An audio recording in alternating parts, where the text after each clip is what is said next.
အားလုံးပဲမင်္ဂလာပါဒီနေ့ကတော့ကျွန်တော် Insight Honda Insight ကို software update သွားလုပ်မယ် Honda မြန်မာမှာအဲ့တော့အခုကျွန်တော်ထွက်လာနေပြီလိုင်းသားရတော့ရောက်လာပြီသူကလိုင်းသားမှရှိတာဆိုတော့software update လုပ်တာဘယ်လိုလုပ်တယ်ဘယ်လောက်ကြာမယ်ပြီးရင် update လုပ်ပြီးရဲ့အချိန်မှာကားဘယ်လိုပြောင်းသွားမလဲဆိုတာကိုကျွန်တော်နဲ့အတူတူတစ်ချက်လောက်လိုက်ကြည့်ခဲ့ပါအခုတော့ကျွန်တော် Honda မြန်မာကိုရောက်ပြီကျွန်တော်မနေ့က booking လုပ်ထားတာပေါ့နော်အခုတော့ရောက်ပြီဘယ်လိုဆက်ဖြစ်မလဲဘယ်လိုလုပ်ကြမလဲကြည့်ကြပါဦးရှင်း software update လုပ်တယ်ဟုတ်ကဲ့ပါဟုတ်ကဲ့ software update စာပေကတော့ကျမတို့ဒီ hybrid ကားအားလုံးကို model နှစ်ရှာရလုပ်လို့ပါတယ် hybrid ကားတွေမှာဆို GT1 Insight Series ပေါ့ diesel အစရှိတဲ့ဒီကားတွေပါမယ် model နှစ်ကားတွေပါမယ်ဟုတ်လုပ်ပေးရတဲ့အဓိကရည်ရွယ်ချက်ကတော့ ECU ရဲ့ gear box ပါမယ် transmission gear box ပါမယ် IMA battery ပါရယ်ပေါ့နော်အဲ့ဒီပိုင်းရဲ့အဓိကထားပြီးတော့ update ချစ်တော့တဲ့ software ပိုင်းကို update ပြန်နေပြီupdate တင်လိုက်ခြင်းအပြင်တော့ကျမတို့ IMA battery ပုံမှန်တက်တန်းရှိကြတော့သုံးနိုင်တယ်အလားနဲ့အကြံတော်မူ customer လေးရဲ့ feedback အရာပေါ့နော်ကားပေါ်ပါသွားတယ်လို့ပြောတယ်ရှင့်နောက်ပြီးတော့အချိန်ဆက်မှုခံကန်သွားတဲ့အတွက်ဒီတော့ဆွဲလက်ပို့ပြီးကားပေါ်သွားတယ်ပေါ့နော်IMA battery ပါစင်းနဲ့တက်ကြမှန်တယ်မဖြစ်နိုင်တော့ဘူးပေါ့အဲ့ဒီတော့အဓိကထားပြီးကျမတို့ software update service ကိုလောက်ဆောင်ပေးတာပေါ့ရှင်ဟုတ်ပါဒီစောင်းကစတာ2023မှာကျမတို့ Honda ရုံးကျောင်းက software program ကိုချပေးတယ်ပေါ့နော်အဲ့ဒီအတွက်တစ်ချိန်ပဲရှိပါသေးတယ်ဟုတ်တော့အဲ့ရန်ကုန်တော့ဟုတ်တယ်ဟုတ်တယ်ကျမတို့က authorized service center အနေနဲ့ရန်ကုန်မန္တလေးနှစ်နေရာမှာဖွင့်လှစ်ထားရှိရဆိုတော့ဒီ service center နှစ်ခုပေါ့နော်နှစ်နေရာမှာကျမတို့လုပ်ပြီးရရှိပါရဲ့ရှင်အချိန်ကတော့ချိန်ကတော့ကျမတို့ချိတ်ဆက်မှုပေါ့မြန်တဲ့ချိန်လေးဆိုရင်နိုင်ခွက်နဲ့ပြီးတယ်လို့ချိတ်ဆက်မှုပေါ့နည်းနည်းနည်းနည်းနောက်ကြတယ်ပေါ့နော်45မိနစ်လောက်ဆိုဟုတ်အဲ့လို update လုပ်တဲ့ခါမှာဥပမာကားတိုင်းလုပ်လို့ရတာဥပမာတို့အားနေအဲ့တော့တက်ထားတဲ့ပါဆိုတော့အဲ့လိုလုပ်လို့ပြရတယ်ပိုင်းလို့ဟုတ်ကဲ့ဒါကတော့ကျမတို့ customer ကိုလည်း customer လည်းသိရအောင်ဆိုနော် software update တွေနဲ့ computer overhaul အရင်ကြည့်တယ်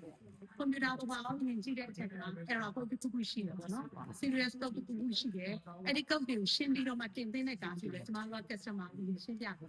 အခုဒီ code တွေရှိတယ်ဒါလေးကို service အရင်လုပ်ပြီးတော့မှ software update ကိုနောက်တစ်ချိန်လည်းတင်ဖို့အတွက်အကြံဉာဏ်ပေးရရှင်းအဲ့လိုကားမျိုးကြရင် software update ကို service လုပ်ပြီးတော့မှနောက်တစ်ချိန်ကိုလည်းတင်ပေးပါရေးဆိုင်မှာပါလေးက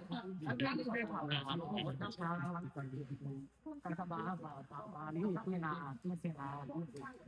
မှာပုံပြင်ချိုတင်ရတာလို့ဆက်ပါဟုတ်ကဲ့ကျွန်တော်တို့ဒီစက်တာနေနဲ့စဖွင့်နေရတော့ booking စနစ်နဲ့တွားတာဆိုတော့လေ appointment ယူပြီးလာတဲ့အခါကျတော့အတက်နိုင်ဆုံးကျမတို့စောင့်တိုင်းနေသွားတာပေါ့ဟုတ်ပါဒါပေမဲ့ appointment ယူပဲလာတာကြတော့ရှင်းမှာကားလေးတွေရှိလို့ရှိရင်စောင့်ပေးရတာမျိုးရှိပါတယ်ရှင့်အတက်နိုင်ဆုံးတော့ customer တွေရောက်ပြီးဒီ service center ကိုရောက်လာတဲ့အချိန်တိုင်းမှာစိတ်ပြောင်းလို့တော့တက်နိုင်ဆုံးကြိုးစားပေးနေတာဟုတ်ကျွန်တော် appointment လုပ်ပြီးရတယ်ဖုန်းနံပါတ်လေးเนาะဟုတ်ကဲ့ကျမတို့ဒီ399611ကိုလေးလုံးနောက်ဆုံးပေါ့နော်ကိုနဲ့ဆုံးတယ်ရှစ်လေးလုံးနဲ့ဆုံးတဲ့ပုံလေးရှိတယ်တခြားဖုန်းနံပါတ်လေးလည်းရှိတယ် business တက်လို့ဒီချာလာကိုပေါ့နော်ပေးလိုက်ပါမယ်ရှင့်အဲ့မှာဖုန်းနံပါတ်တွေတော့ညီမတို့ customer စာပေကဖုန်းနံပါတ်လေးတွေရှိတော့လေကျွန်တော်လည်းအဲ့ဒီပေးတဲ့ကားတွေပါပါဒီမှာအဲ့ဒီလုပ်ထားတာမောင်းလိုက်တော့တော်တော်ကြီးကိုကောင်းကျွန်တော်ဘာဆိုလဲပုံမှန်မင်းနဲ့တော့လေပါတက်တယ်ဟုတ်ကဲ့အဲ့စာကတော့ကောင်းအဲ့စာမှာကျွန်တော်လည်း update လုပ်ရအောင်ဟုတ်ကဲ့လာပြီးတော့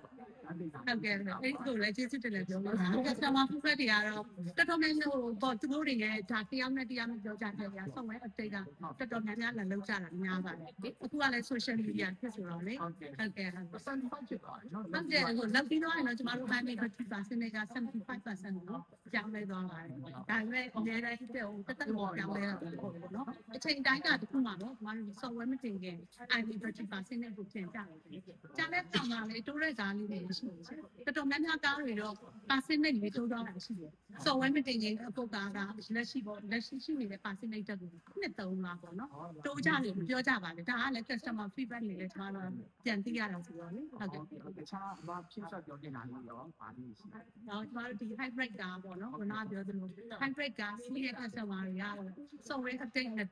လာပြီးတော့ဆောင်ရွက်ဖို့အတွက်အကြံဉာဏ်ပေးပါတယ်။ခုနကထူးခြားချက်လေးမရှိတော့ဘူးနော်။စီးတဲ့လူတွေအတွက်လည်း feeling ကျန်းกว่าတယ်နော်။ဟုတ်ကဲ့ကျေးဇူးပါရှင်မင်္ဂလာပါဟုတ်ကဲ့ပါဒါလေးကတော့ကျွန်တော်တို့ဒီ software update လုပ်ထားပေးတဲ့အပိုင်းလေးပဲကျွန်တော်ရှင်းပြပြီးတော့ ဒါပေမဲ့ percentage ရကြတော့လက်ရှိမှာ22ရာခိုင်နှုန်းရှိတယ်။ကျန်တဲ့ error ဘိုင်းတွေတော့လက်ရှိစီးတဲ့နေရာမှာတိတ်ကူးတော့မရှိဘူး။အဆင်ပြေတယ်ပေါ့နော်တော်တော်များ။ဒါပေမဲ့တခုရှိတာကဒီ inside ကားလေးကြီးမှာဟိုခဏခဏတွေ့ရတာလေးပေါ့။ aircon နဲ့ပတ်သက်တဲ့ error ဘိုင်းတွေ။သူက aircon mode control motor လို့ကြောက်။နောက်ပိုင်းကျွန်တော်တို့ calibration ချိန်လို့မရတာမျိုးဖြစ်တတ်တယ်ပေါ့နော် ဟုတ်တယ်တစ်ခေါက်ဖြစ်တယ်ကျွန်တော်တောင်းဟုတ်တယ် ။အခုနောက်ပိုင်းတော့အဆင်ပြေ ကျွန်တော်ထပ်မချင်းတော့အဲ့တဲ့ ။ဒါလည်းနောက်ပိုင်းဒါလည်းသိမသုံးကြဘူး။ ဟုတ်တယ်ဟုတ်တယ် ဒီမျိုးပဲသုံးကြတာ။အဆင်ပြေဆိုရင်တော့နောက်ပိုင်းဖြစ်လာတော့ဆိုလို့ရှိရင်ဒီပါလေးပြန်ပေးတယ်။ဒါကပြန်တော့ပိုင်းလေးပေါ့နော်။ဟုတ်။ကျန်တာက update ပိုင်းလေးလည်းဒီပါလေးရှင်းပြပေးတယ်။ဒါကကြတော့ကျွန်တော်တို့ECU line နဲ့ engine line ပေါ့နော်။ဒီပတ်သက်တဲ့ပိုင်း software ပိုင်း update တင်တာဖြစ်တယ်။ပြီးတော့ဆက်ကရေဘောင်းနဲ့ပတ်သက်တဲ့ပိုင်းလည်းဟိုကလေး update တင်ပြီးလို့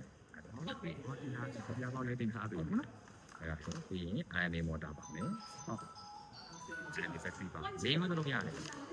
အဲ့ဒါကလည်းမျိုးတော့ရတယ်။အားလေးတင်ပြီးတော့ ဒီမျိုးဆိုတာ IME ရဲ့ ဒီရရဲ့ battery ရဲ့ဒီမှာလို့ရှိရင်engine အော်ဟုတ်တယ်ဟုတ် ဟိုမှာတော့ဘာတိုင်းကအကုန်လုံးတင်ကြမှာလို့တချို့ကားတွေပုံမျိုးသူကားတွေလည်းတစ်မျိုးတစ်မျိုး တချို့ကားဆိုဥမာ Honda inside ကကဒီ1